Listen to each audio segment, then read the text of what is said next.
જમ્યા પછી જો તમને પેટ ફૂલી જતું હોય અથવા તો તમને ખરાબ ઓડકાર આવતા હોય, તમને એક સાઈડનો ભાગ માથાનો દુખાવાનો રહેતો હોય, તમને આમ થતું હોય કે મને છાતીમાં બહુ વધારે બળતરા થાય છે, આ બધી તકલીફ છે ને તમારે પેટની તકલીફ છે. નહિવત ખર્ચની અંદર એક નોર્મલ માણસ પણ કરી શકે એવા ખર્ચની અંદર હું તમને એક ઘરેલું રેમેડી આપું, જે તમારા રસોડાની અંદર જ આ વસ્તુ તમને મળી જશે અને વધારે વસ્તુની જરૂર પણ નથી. 2 કે 3 વસ્તુની અંદર આ વસ્તુ સોલ્યુશન તમને આવી જાય છે. બરોબર છે? ચાલુ કરીએ. જય શ્રી કૃષ્ણ, જય આયુર્વેદ. હું મનીષ રામાણી, ભૂમિસુત્ર આયુર્વેદમાં તમારા બધાનું સ્વાગત કરું છું. મારી આખી ટીમ તમારા માટે જો એટલી મહેનત કરતી હોય તો વિડીયોને ચોક્કસથી લાઈક કરવાનું ભૂલતા નહીં. બરોબર છે? ચાલુ કરતા પહેલા હું તમને એક નાનું એવું સજેશન આપવા માંગુ છું. રેમેડી આપું ને એને પહેલા એક નાનું એવું સજેશન છે કે પોસિબલ હોય ને ત્યાં લગન વારંવાર તળાયેલા તેલની અંદરથી જે વસ્તુ બને ને એ ઓછી કરી દેવી અથવા તો ન ખાવી. બરોબર છે? અને ભારે ખોરાક જ્યાં લગન પોસિબલ હોય ત્યાં લગન સાંજે નહીં ખાવાનો. આ 2 વસ્તુ ધ્યાન રાખવાની છે. એ સિવાય શું કરવાનું છે તમને એક રેમેડી તમને કહું શું કરવાનું છે.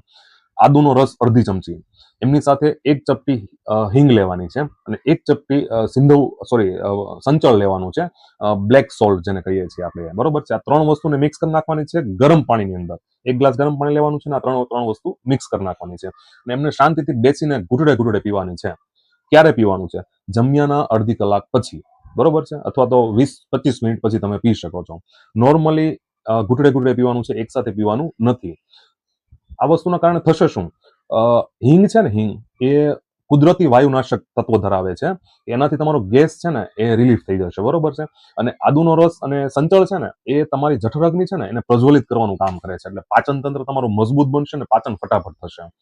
એ સિવાય તમે રેગ્યુલરપણે ત્રિફલાનો ઉપયોગ પણ કરી શકો છો. ત્રિફલા એક એવી વસ્તુ છે કે આયુર્વેદમાં એમને અમૃત સમાન ગણવામાં આવે છે અને ત્રિફલાના કારણે તમને ગેસ, એસિડિટી, કબજિયાત તો દૂર થશે જ, પણ એ સિવાય તમને વાળ ખરતા હોય, એ સિવાય તમને આમ કહેવાય ને કે એના કારણે જે થતા રોગ હોય એને અટકાવી શકે છે. એના કારણે શું થાય તો એના કારણે કેન્સર પણ થઈ શકે છે, પેટના રોગોના કારણે કેન્સર પણ થઈ શકે છે, ડાયાબિટીસ જેવી તકલીફો પણ થઈ શકે છે, હાર્ટ એટેક જેવી તકલીફો પણ થઈ શકે છે.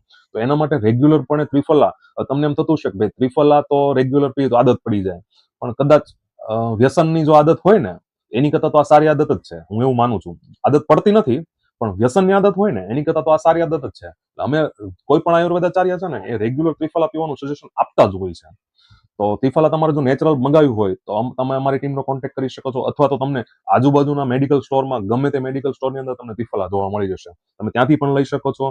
નહિવત રેટની અંદર ઓરિજિનલ ત્રિફલા તમારા ઘર સુધી અમે ડિલિવરી કરી આપશું. એની ગેરંટી, એની જવાબદારી અમે લઈએ છીએ.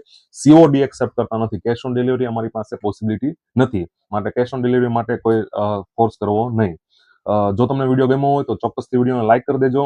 એ સિવાય તમારા મિત્રો અને પરિવારને જે લોકોને આવી ગેસની તકલીફ હોય, જેને પેટની તકલીફ હોય, એ વિડીયો ચોક્કસથી શેર કરવાનું ભૂલતા નહીં. જય શ્રી કૃષ્ણ, જય આયુર્વેદ.